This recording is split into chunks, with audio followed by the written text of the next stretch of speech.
Hello everyone. This is lecture 5, Unit 2, Application of Partial Differential Equation. Channel math आसान तो है MATH। मैं प्रीति सिंह। हम लोगों ने वन डायमेंशनल वेव इक्वेशन के पार्ट 1 और पार्ट 2 ये हमने लेक्चर 3 और लेक्चर 5 में डिस्कस किए हैं। ये पार्ट 3 है क्योंकि कुछ टाइप्स के क्वेश्चंस हमारे उसमें रह गए थे। लेक्चर 4 में मैंने टाइप 1 टाइप 2 आपसे डिस्कस किया है, अब ये टाइप 3 है। तो टाइप 3 में क्या चेंज है, जो अभी तक हम पढ़ के आ रहे थे उसमें साइन का फंक्शन हमारा एफ एक्स में गिवन हो तो हम उसे कंपेयर कर सकते हैं, और अगर वो साइन का डायरेक्टली फंक्शन ना हो, साइन क्यूब हो या फिर इसी तरीके का कुछ और हो, तो हम उसे ब्रेक कर लेते हैं और उसके बाद हम उसको कंपेयर कर लेते हैं। बट टाइप 3 इस क्वेश्चन में, टाइप 3 में हमको ये देखना है कि अगर हमारे पास जो एफ एक्स गिवन है वो साइन का फंक्शन ही नहीं है, तो उस कंडीशन पे फिर तो हमने आपको बताया ही है कि वो आपको half range Fourier sine series बनानी पड़ेगी। तो उसी कंडीशन के लिए ये टाइप 3 है। तो देखिए इसमें मैंने आपको एक क्वेश्चन लिखा है कि एक स्ट्रेच्ड स्ट्रिंग है जिसकी पॉइंट x इक्वल टू 0 और x इक्वल टू l पर फिक्स है। मतलब ये हमारी पॉइंट्स है a और b। ठीक है, इनिशियली ये रेस्ट में है, तो ये हमारा इनिशियल कंडीशन हो गई। इनिशियली ये रेस्ट में है if it is set vibrating by giving to the each of its point an initial velocity. Initial velocity given है यहाँ पर, तो हमारे पास यहाँ पर इनिशियल वेलोसिटी इस क्वेश्चन में गिवन है। तो इनिशियल वेलोसिटी इन्होंने बोला है कि कितनी है, del x lambda L minus x, ये हमारे पास इनिशियल वेलोसिटी है। तो हमको इसमें डिस्प्लेसमेंट मतलब कि y फाइंड आउट करना है स्ट्रिंग का at any distance x from the one and at any time t। तो ये हमको इस क्वेश्चन को सॉल्व करना है। तो जो बाउंड्री कंडीशन हमारे पास गिवन होती है, वो बाउंड्री कंडीशन हमने आपको पहले ही बताई हुई है कि आपके पास बाउंड्री कंडीशन में हमेशा जो है एफ एक्स गिवन होता है। तो यहाँ पर गिवन तो है बट ये इनिशियल वेलोसिटी गिवन है, ये ध्यान दीजिएगा आप। और आप जानते हो वेलोसिटी कब बनेगी, जब del y by del t होगा। और del y by del t at t equal to 0 इसलिए लिख रहे हैं क्योंकि इनिशियली टी इक्वल टू 0 पर वेलोसिटी गिवन है, वो है लैम्डा एक्स ब्रैकेट में एल माइनस एक्स। ठीक है, कभी कभी तो ये डायरेक्टली आपको बता देगा कि del y by del t at t equal to 0 पर ये गिवन है, और या फिर आपको वो लिखेगा कि इनिशियली वेलोसिटी। तो ध्यान दीजिएगा कि इनिशियली एट द पोजीशन नहीं लिखा हुआ है। इनिशियली एट द पोजीशन लिखा होता तो ये y की वैल्यू होती, बट इनिशियल वेलोसिटी लिखी है, इसका मतलब ये del y by del t की वैल्यू है एट टी इक्वल टू 0। ठीक है, अब ये वही वाला केस है जब हमारी कंडीशन चेंज होगी, क्योंकि अब इस पे फंक्शन गिवन है तो ये 100% फोर्थ नंबर पे आएगा, तो थर्ड नंबर पे हमारे चेंज हो जाएगा कंडीशन। ठीक है, तो अब हम करते हैं इसके आगे का काम। देखिए हमने क्या करा, स्टार्ट करा आपके पास इक्वेशन ऑफ स्ट्रिंग क्या होता है जो हमने लास्ट लेक्चर में पढ़ा था कि d two y by del t square equal to c square d two y by del x square, और इसे आपने सॉल्व किया था। अब solve it by general solution up to equation number. अब हम इसे सी तक कॉपी कर सकते हैं। सी तक क्यों कर रहे हैं, क्योंकि थर्ड बाउंड्री कंडीशन यहाँ पर चेंज हो चुकी है, इसलिए हम इसे सी तक कॉपी कर सकते हैं। मैं आपको याद दिला देती हूँ, जो हमारी जनरल सोल्यूशन में जो हमारा माइनस पी स्क्वायर से सोल्यूशन आया था वो ये आया था, C1 cos px plus C2 sine px, ये एक ब्रैकेट में, और दूसरे ब्रैकेट में C3 cos CPT plus C4 sine CPT। ये हमारे पास इक्वेशन नंबर ए बनी थी। और हमारे पास जो बाउंड्री कंडीशन थी इसमें, ये हमारी ए इक्वेशन थी, और जो हमारे पास बाउंड्री कंडीशन थी इसमें, वो बाउंड्री कंडीशन हमारे पास पहली थी। बाउंड्री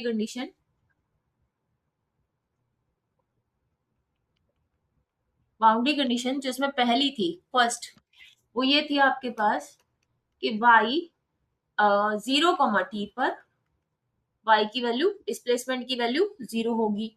दूसरी बाउंड्री कंडीशन हमारे पास ये थी कि लेंथ l के बाद, मतलब y एल कॉमा टी पर वैल्यू हमारी 0 होगी, क्योंकि देखिए इसमें भी हमारी लेंथ जो है वो एल ही दी हुई है। ऊपर मैंने अभी स्ट्रिंग बनाई थी तो आपने देखा था x=0 से x=l तक।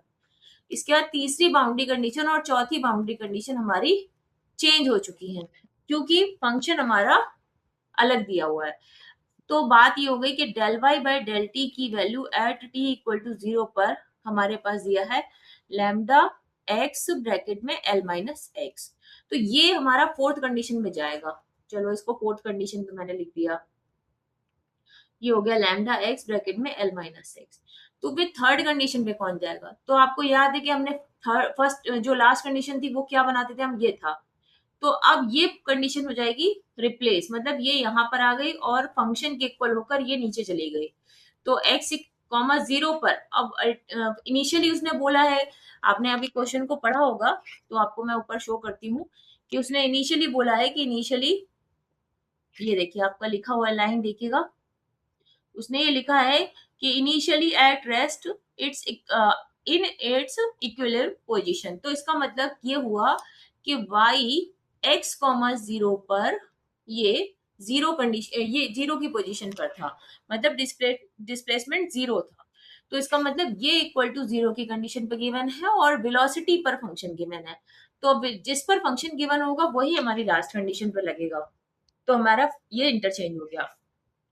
अब आप लिखोगे after applying two boundary condition या first two boundary boundary conditions, पहली दो बाउंड्री कंडीशन अप्लाई करने के बाद। तो आपको याद होगा जब हम पहली बाउंड्री कंडीशन अप्लाई करते थे तो C1 0 होता था। उसके बाद हम दूसरी बाउंड्री कंडीशन अप्लाई करते थे तो हमें P की वैल्यू मिलती थी जो होती थी एन पाई अपॉन एल। और ये दोनों लगाने के बाद हमारे पास जो वाई एक्स कॉमा टी बन के आता था वो ये बन के आता था, हमारे पास आता था C2 sine n pi x upon L into C3 cos n pi c t upon L plus C4 sine n pi c t upon L. अब हम यहाँ तक पहुंच गए, ठीक है। यहाँ तक पहुंचने के बाद आपको क्या करना है, इसमें एक छोटा सा चेंज आप ये कर लीजिए कि हम कांस्टेंट जो C2 है उसको अंदर मल्टीप्लाई कराते हैं, या नहीं भी कराएंगे तब भी इसमें कोई चेंज नहीं है। अब आप इसको इक्वेशन नंबर सी बनाते हो, ठीक है। चलो आप इसको इक्वेशन नंबर सी बना दो, तो ये हमारा सी हो गया। अब इस पे अप्लाई करो आप third boundary condition, apply third condition. जब आप इस पे थर्ड कंडीशन लगाओगे तो वो क्या है, y x कॉमा 0 की वैल्यू 0 है, मतलब आपको t को 0 करना है तो y की वैल्यू 0 है। तो चलो ठीक है, इधर y 0 करा और इधर हमको t को 0 करना है। और अगर हमने t को 0 करा तो देखिए यहाँ C3 बचेगा और यहाँ पे ये पूरा 0 हो जाएगा क्योंकि साइन 0 0 होता है। अब फिर से वही बात आ गई कि इनका और इसका मल्टीप्लीकेशन अगर 0 है, इसका और इसका, तो कोई तो एक कांस्टेंट 0 होगा। C2 को 0 कर नहीं सकते हो क्योंकि उसको C में पुट करने पर पूरा आंसर 0 हो जाएगा। इसलिए हम क्या डिसाइड करेंगे कि C3 हमारा 0 है। और अगर C3 0 है तो इसे हम पुट कर देंगे C में, और C में पुट करने के बाद हमारे पास नई इक्वेशन क्या बनेगी, y x comma t equal to C2, और हमारा C3 0 हो चुका है तो C4 बाहर आ गया, sign n pi x upon L, और ये आ गया sign n pi c t upon L. ठीक है। अब आपको मैंने ये बात बताई है कि लास्ट बाउंड्री कंडीशन अप्लाई करने से पहले अगर ये मल्टीप्लाई में आ जाए तो आपको ये लिखना है, वैसे तो ये हमेशा ही मल्टीप्लाई में ही आएंगे, summation B n sine n pi x upon L into sine n pi c t upon L. ठीक है, ये आ गया। और इसको आपने इक्वेशन नंबर नाम दे दिया डी, क्योंकि अब मैंने पहले से कॉपी क्यों नहीं करा डी इक्वेशन तक, क्योंकि हमारी कंडीशन सेकंड नंबर पे चेंज हो गई थी, सेकंड नंबर के बाद चेंज हो गई थी थर्ड नंबर से, इसलिए हमको वो काम फिर से करना ही पड़ेगा। ठीक है। अब इसके बाद अप्लाई थर्ड मतलब fourth boundary condition on d. अब डी पर फोर्थ बाउंड्री कंडीशन लगानी है, लेकिन उसके लिए del y by del t निकालना पड़ेगा, क्योंकि कंडीशन तो ये है कि del y by del t at t equal to 0 पर लैम्डा एल ब्रैकेट में लैम्डा एक्स ब्रैकेट में एल माइनस एक्स दिया है। तो ये आपको पहले del y by del t निकालने तो हम पहले क्या करेंगे, del y by del t निकालेंगे। Del y by del t का मतलब हो गया हमें वाई को टी के रिस्पेक्ट में डिफरेंशिएट करना है। चलो करते हैं। तो समेशन बी एन तो कांस्टेंट है, उसको लिखा रहने दीजिए। अब आपको सिर्फ उसी फंक्शन को तो आप डिफरेंशिएट कर सकते हो ना टी के रिस्पेक्ट में, जो टी में होगा। मतलब कि जो sign n pi x upon L है, ये तो डिफरेंशिएट होगा नहीं, ये तो कांस्टेंट की तरह ट्रीट करा जाएगा, क्योंकि ये पार्शियल डिफरेंशिएशन कर रहे हैं हम। तो ये तो हमारा कांस्टेंट हो गया। अब आते हैं इसकी बात करते हैं। तो पहली बात तो साइन का डिफरेंशिएशन हो जाएगा cos n pi c t upon L. फिर जो ये N pi c t upon L है, इसका भी टी के रिस्पेक्ट में करोगे आप, तो N pi c upon L आएगा। ठीक है, ये आ गया। अब क्या करना है, फिर जब आपने del y by del t निकाल लिया, अब इसमें टी की वैल्यू को 0 पुट करना है। तो जब आप इसमें टी की वैल्यू को 0 पुट करेंगे, तो देखिए यहाँ पर 0 पुट होगा, जहाँ पे ये टी लिखा हुआ है यहाँ पे 0 पुट होगा। तो क्या बनेगा, ये summation B n sine n pi x upon L, और ये बन जाएगा कॉस का, तो ये पूरा 0 हो गया, मतलब सॉरी 1 हो गया, कॉस 0 की वैल्यू 1 हो गई। अब ये बचेगा केवल N pi c upon L, ये कांस्टेंट हमारे पास बना। ठीक है, अब हम क्या कर सकते हैं इसमें, कि आप इसमें जिसमें एन है वो छोड़ दीजिए। ठीक है, अब ये बताइए del y by del t की value at t equal to 0 पे क्या गिवन है, वो है लैम्डा एक्स ब्रैकेट में एल माइनस एक्स। ठीक है, और इधर बना ये समेशन मुझे लगाना है, समेशन के अंदर केवल एन की वैल्यू रहनी चाहिए, बट कोई बात नहीं, हम यहाँ पर पूरा कांस्टेंट वाला टर्म एक साथ कर लेते हैं। ये हमारा पूरा कांस्टेंट टर्म है, और यहाँ पे ये sine n pi x upon l as it is लिख दिया। ठीक है, अब आप ये सोचो कि ये पूरा तो हमारा कांस्टेंट है, पूरा ही हमारा कांस्टेंट है। तो अगर ये पूरा कांस्टेंट है, तो हम क्या करें, इसका नाम दे देते हैं कुछ, मतलब पूरे को एक साथ नाम में ले लेते हैं। तो मैं इसको समेशन कैपिटल बी एन लिख देती हूँ, और sign n pi x upon L, इतना आ गया। अब यहाँ मैंने कैपिटल बी एन बनाया, किसको है, small b n n pi c upon L को लिखा है मैंने। ठीक है, अब ये बताइए कि अब तो ये कंपेयर हो नहीं सकता ना, क्योंकि अगर इधर साइन का टर्म है और इधर भी साइन का होता तभी तो हम कंपेयर करते थे, बट ये तो कंपेयर नहीं हो सकता। तो जब ये कंपेयर नहीं हो सकता, तो आप लिखेंगे it is a half range Fourier sine series. और अगर ये half range Fourier sine series है, तो इसमें कैपिटल बी एन निकालने के लिए जो फॉर्मूला लगेगा वो ये होगा 2/L ब्रैकेट में 0 to L, फिर यहाँ पे फंक्शन जो भी हमारा इधर की साइड में दिया है, और सेम वही साइन वाला टर्म जो यहाँ लिखा हुआ है, sign n pi x upon L और dx। अब जो ये फंक्शन है वो यहाँ वाली लिखी हुई चीज होती है, ये फंक्शन जो हमारी इक्वल टू के दूसरी तरफ लिखी होती है वो होती है। तो अब हमारे पास वहां पे क्या गिवन है, 2/L। अच्छा, एल की वैल्यू जो होती है वो लेंथ के इक्वल होती है, तो लेंथ हमारे पास एल ही गिवन है। अब एफ एक्स हमारा है लैम्डा एक्स ब्रैकेट में एल माइनस एक्स, और ये रहा sign n pi x upon L और dx। अब इसमें देखिएगा आप कि लैम्डा तो मेरे पास कांस्टेंट है ना, तो मैं बिना बात में उसको क्यों अंदर लेके चलूंगी। तो अब हम क्या करें, कांस्टेंट टर्म को बाहर निकाल देते, तो 2/L लैम्डा बाहर निकाल दिया, और ये बना, ये बनेगा केवल L x minus x square sine n pi x upon L और dx। मैंने आपको बोला था कि इस इंटीग्रेशन के लिए आप u भी फॉर्मूला यूज करेंगे। तो ये जो आगे वाला पार्ट है ये मेरा u है, और ये जो साइन वाला पार्ट है ये मेरा v है। मैंने u वो वाला पार्ट लेना है जिसका डिफरेंशिएशन करने पर वो स्मॉल, मतलब वो कांस्टेंट को टेंस करे। साइन वाला तो आप कितनी बार भी डिफरेंशिएट कर ले, वो कांस्टेंट को टेंस नहीं करेगा, इसलिए आपको आगे वाले को u लेना है। अब यूवी फॉर्मूले के अकॉर्डिंग मैं इसको इंटीग्रेट करूं, मैं आपको याद दिला दूं एक बार फिर से कि यूवी फॉर्मूला क्या था। यूवी फॉर्मूले के according u as it is लिखना, वी का इंटीग्रेशन, फिर अल्टरनेट साइन, यू का डिफरेंशिएशन करो, वी का डबल इंटीग्रेशन कर दो, फिर अल्टरनेट साइन, यू का 2 बार डिफरेंशिएशन करो, वी का 3 बार इंटीग्रेशन हो जाएगा, फिर अल्टरनेट साइन। ये इस तरह चलेगा जब तक कि यू का डिफरेंशिएशन कांस्टेंट नहीं बन जाता। तो अब हम यही सेम काम यहाँ करेंगे, 2 लैम्डा अपॉन एल। तो यू एज इट इज लिखा मैंने, ठीक। फिर v मतलब साइन एन पाई एक्स का अपॉन एल का इंटीग्रेशन, तो साइन का हो जाता है इंटीग्रेशन क्या, कॉस। ठीक है, लेकिन ये निगेटिव होता है, तो निगेटिव के साथ ही लिखिएगा cos n pi x upon L, और अपॉन इसका एंगल डिवाइड में आएगा, एक्स का जो मल्टीपल है वो आपने लिख दिया। ठीक, फिर ऑल्टरनेट साइन, अब जो ये u लिखा है इसका कर दो डिफ्रेंसिएशन, तो बनेगा l माइनस 2x।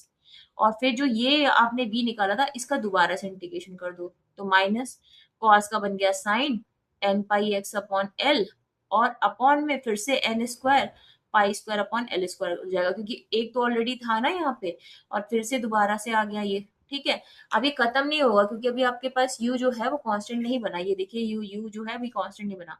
फिर ऑल्टरनेट साइन, फिर आप इसका डिफरेंशिएशन करोगे तो l का 0 माइनस 2x का माइनस 2 बचेगा, और फिर इसका इंटीग्रेशन करोगे तो साइन का इंटीग्रेशन फिर से माइनस में आएगा तो पॉजिटिव हो जाएगा, cos n पाई x अपॉन l और upon n cube pi cube upon l cube हो जाएगा। ठीक है, ये हो गया। अब आगे नहीं पड़ेगा क्योंकि यहाँ पे u कांस्टेंट हो चुका है, u का डिफरेंशिएशन कांस्टेंट हो चुका है, और इस पे लिमिट लगेगी 0 से l। अब इसके बाद में हमको क्या करना है कि लिमिट अप्लाई करनी है। लिमिट अप्लाई करेंगे आप तो बनेगा 2 लैम्डा अपॉन एल ब्रैकेट।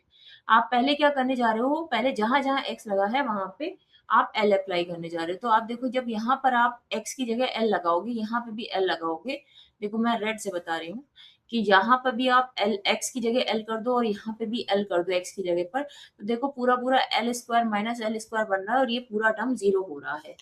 तो ये पहला वाला टर्म तो हो रहा है पूरा जीरो माइनस। अब आप यहाँ पर देखो, यहाँ पर x की जगह l लगाओ, लेकिन इसमें साइन का टर्म है, और साइन का टर्म होने की वजह से जैसे ही आप इसके एंगल में l की जगह x करोगे तो साइन n पाई बन जाएगा, और साइन n पाई होने की वजह से ये वाला टर्म भी आपका क्या हो जाएगा, जीरो हो जाएगा। सेकेंड टर्म भी आपका जीरो हो जाएगा। ठीक है, फिर प्लस कर लो। अब आते हैं यहाँ पर, ठीक है, थर्ड टर्म में। तो थर्ड टर्म में जब आप x की जगह l लगाओगे तो क्या बचेगा, केवल cos n पाई। ठीक है, वो सही बात आ रही है। तो यहाँ पर आपका बचा तो वैसे -2 है, तो मैं पहले इसको हटा के -2 कर देती हूँ। यहाँ -2 बचा है तो -2 लगा दिया आपने, ये रिवर्स होके ऊपर चला जाएगा तो बनेगा l cube upon n cube pi cube, और यहाँ पे cos n पाई बचेगा आपका।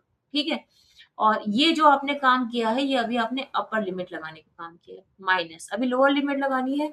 तो अब आप लोअर लिमिट में जीरो है, अगर आप x की जगह जीरो लगाओगे तो पूरा टर्म जीरो होगा, यहाँ साइन की जगह जीरो लगाओगे तो भी पूरा टर्म जीरो होगा, केवल यही वाला टर्म बचेगा -2, और ये ऊपर पहुंचेगा l cube upon n cube pi cube, और cos जीरो की वैल्यू 1। तो ये आपने क्लोज कर दिया, दोनों लिमिट लगा दिया आपने।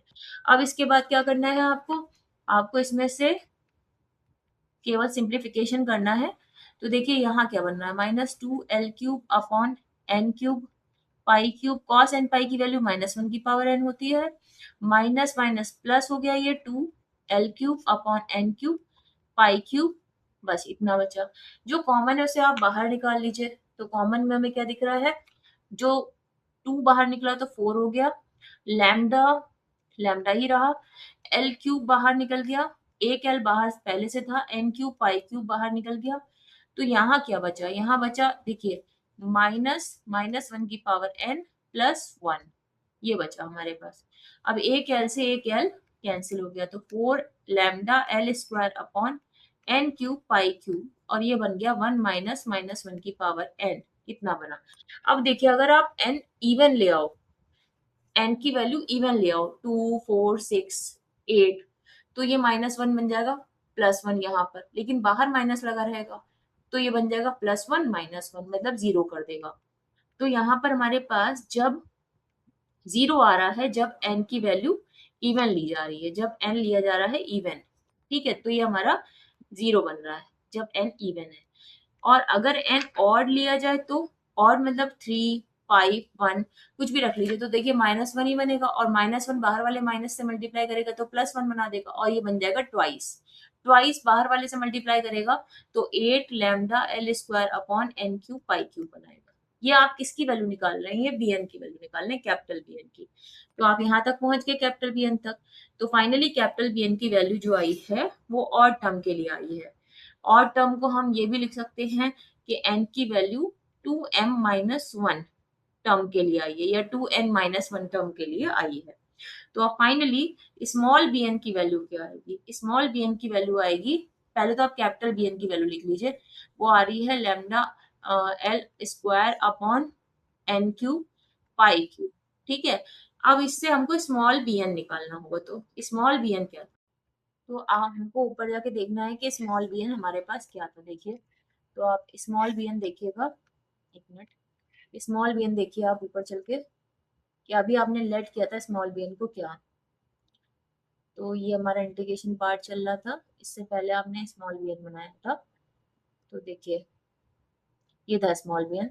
स्मॉल बी एन की वैल्यू है आपके पास, नहीं, कैपिटल बी एन की वैल्यू आपके पास है, क्या है आपके पास कैपिटल बी एन की वैल्यू, ये है आपके पास, देखिए ये small b n n pi c upon l. तो हमको यही वैल्यू जाकर नीचे पुट कर देनी है, small b n n pi c upon l. तो यहाँ पे कैपिटल बी एन की जो वैल्यू है वो है, कैपिटल बी एन की वैल्यू है small b n n pi c upon L, और ये वैल्यू हमारी आ रही है 8 lambda l square upon n cube pi cube. लेकिन हमें तो सिर्फ बी एन की वैल्यू चाहिए, स्मॉल बी एन की, तो वो कितनी आएगी, तो आएगी वो 8 लैम्डा एल क्यूब, और इधर एन इधर ट्रांसफर होगा, तो ये बन जाएगा एन की पावर 4 पाई की पावर 4 सी। ये हमारे पास स्मॉल बी एन की वैल्यू आएगी। अब जो स्मॉल स्मॉल एन लिखा हुआ है ना, ये आपको, इसको आपको ऑड का जर्नल टर्म लिखना पड़ेगा, क्योंकि ये सबके लिए वैल्यू नहीं आई है। तो ये 2n-1 का पावर 4 पाई पावर 4 सी, ये लिखना चाहिए। मतलब मुझे ये यहीं से चेंज कर देना चाहिए था, क्योंकि ये ऑड टर्म के लिए ही आया है, इवन के लिए नहीं आया, तो मुझे इसमें ऑड का जनरल टर्म ही लिखना पड़ेगा। तो इसको आप लिखेंगे 2n-1 का क्यूब। यहाँ पे भी आप इसको ऐसे ही कर लीजिएगा, 2n-1 का होल क्यूब, क्योंकि ये जनरल टर्म हमारा ऑड का लिख दिया, तो ये ठीक रहेगा कि हमको ये बार बार नहीं बताना है कि ये आंसर जो आ रहा है ये ऑड के लिए आ रहा है। अब आपका पास ये bn आ गया, अब आप इसे पुट कर देंगे, पुट इन डी। अब आप डी में पुट करेंगे तो देखिए आपके पास क्या बन के आएगी इक्वेशन। डी में पुट करने के बाद फाइनली आपके पास इक्वेशन बनेगी y x comma t equal to, आप जो कांस्टेंट है उसको समेशन से बाहर कर लीजिए, 8 लैम्डा एल क्यूब अपॉन सी, और पाई की पावर 4, ये सारे तो कांस्टेंट थे। अब एन की वैल्यू 1 से इनफाइनाइट, बी एन की वैल्यू में अब अंदर क्या रह गया, 2n-1 की पावर 4 रह गया, ठीक है।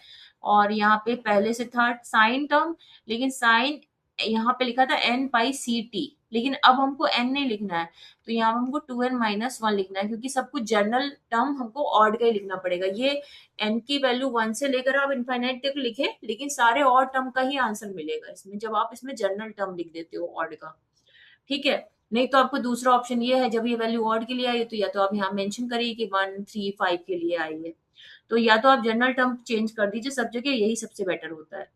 तो पाई सी टी अपॉन एल, ये आपका इसका एंगल हो गया, इंटू साइन 2n-1 पाई एक्स अपॉन एल, ये आपका दूसरा वाला टर्म था, ठीक है। ये जो हमारा आंसर बन के आया है, ये हमारा फाइनल इस क्वेश्चन का आंसर बन गया। तो अब आप समझे होंगे कि ये टाइप 4 क्या है। टाइप 4 ये है कि हमारे पास जब जो साइन का टर्म ना देकर जिसमें हमें फोरियर लगानी हो, वो हमारे पास क्वेश्चन यहाँ पर बन के आ गया।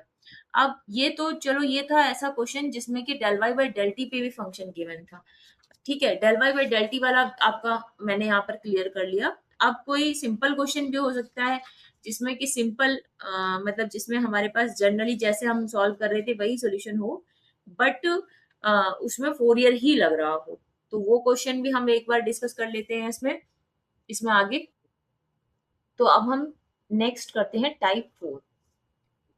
टाइप 4, ठीक है। टाइप 4 का क्वेश्चन यहाँ पे मैं आपको लिखती हूँ। टाइप 4, देखिए टाइप 4 का क्वेश्चन आपका ये है कि एक स्ट्रेस्ड स्ट्रिंग है और इसके fix point x equal to 0, x equal to L ही है, कोई चेंज नहीं है। बस इसमें क्या दिया है, the string is given a shape defined by this. अब शेप मतलब कि एपेक्स गिवन है, बट इनिशियली इनिशियली ये आपको t इक्वल टू 0 पर गिवन है, ठीक है। Mu is a constant.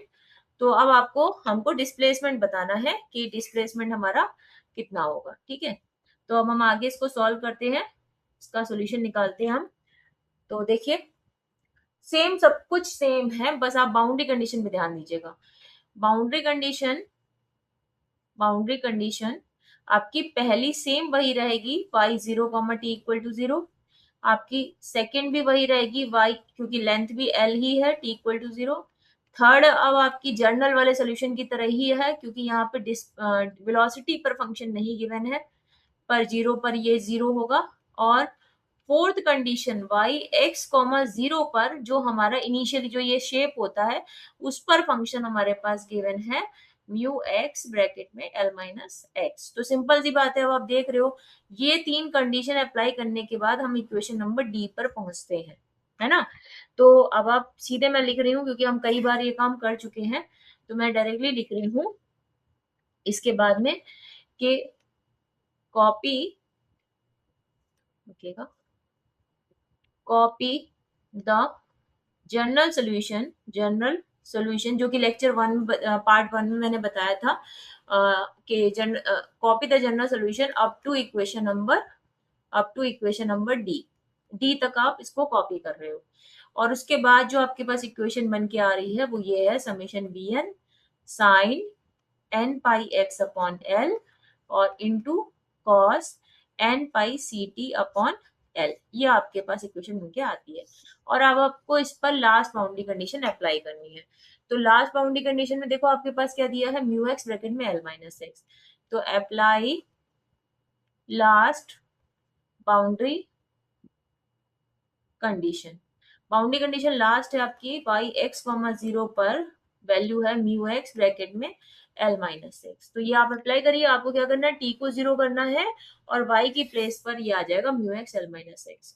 तो म्यू एक्स ब्रैकेट में l माइनस एक्स तो इधर आ गया, और यहाँ पे इधर की साइड आपने t को 0 किया तो bn ये हो जाएगा n पाई एक्स अपॉन l इंटू 1।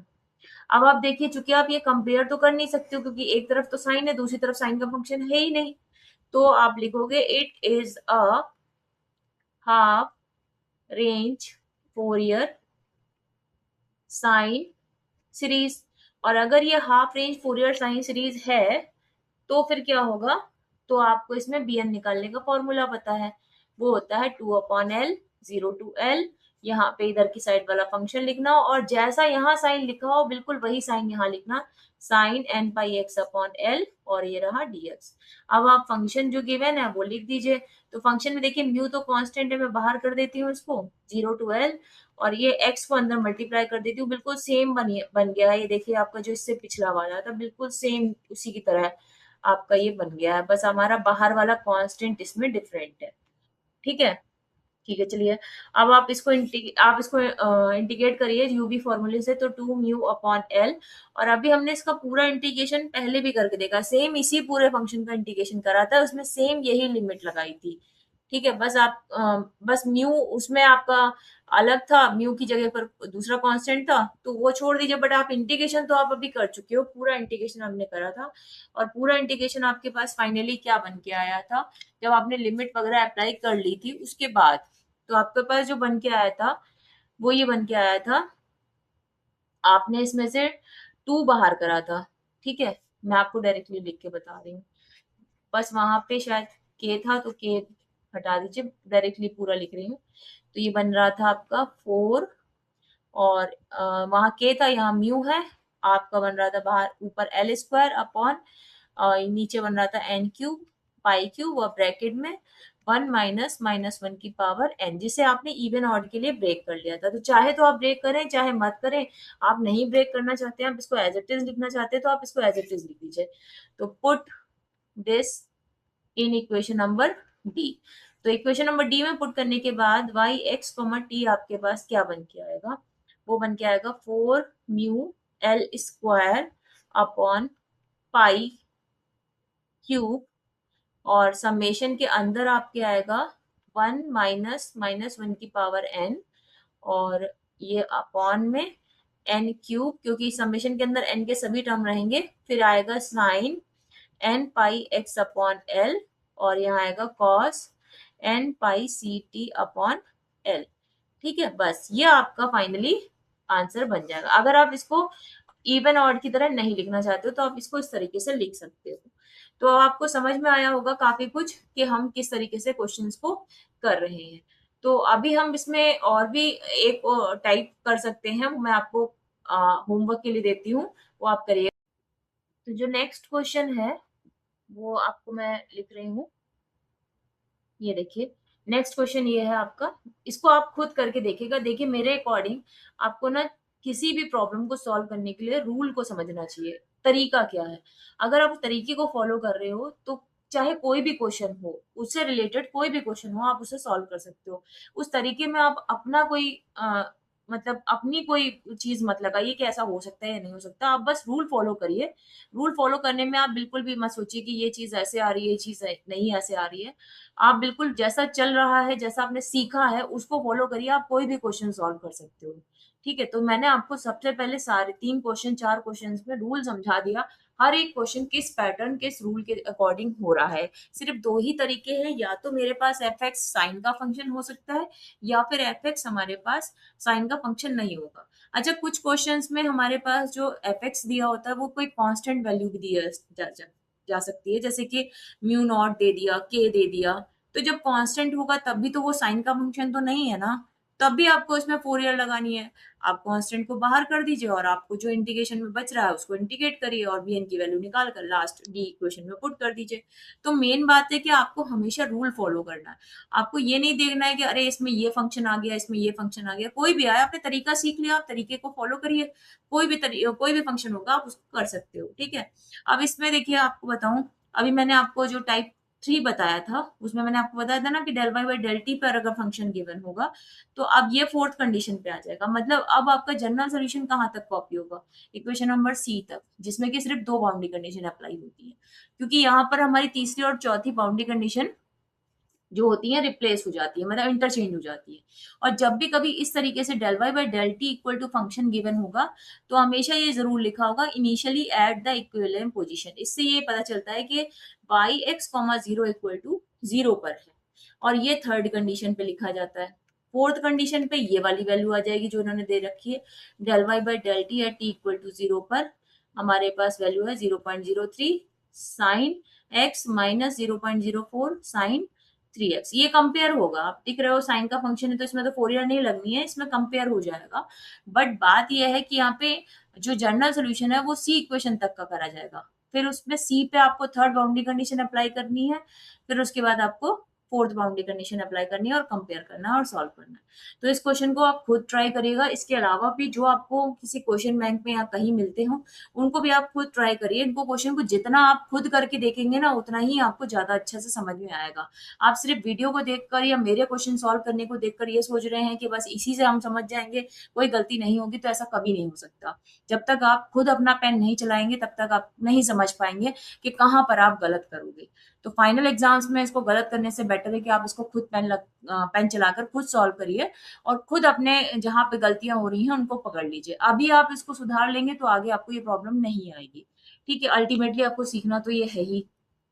तो ये फिलहाल आपका 1D वेव का चैप्टर खत्म होता है। मैंने इसको 3 पार्ट्स में बनाया है क्योंकि ये काफी लेंथी क्वेश्चंस होते हैं।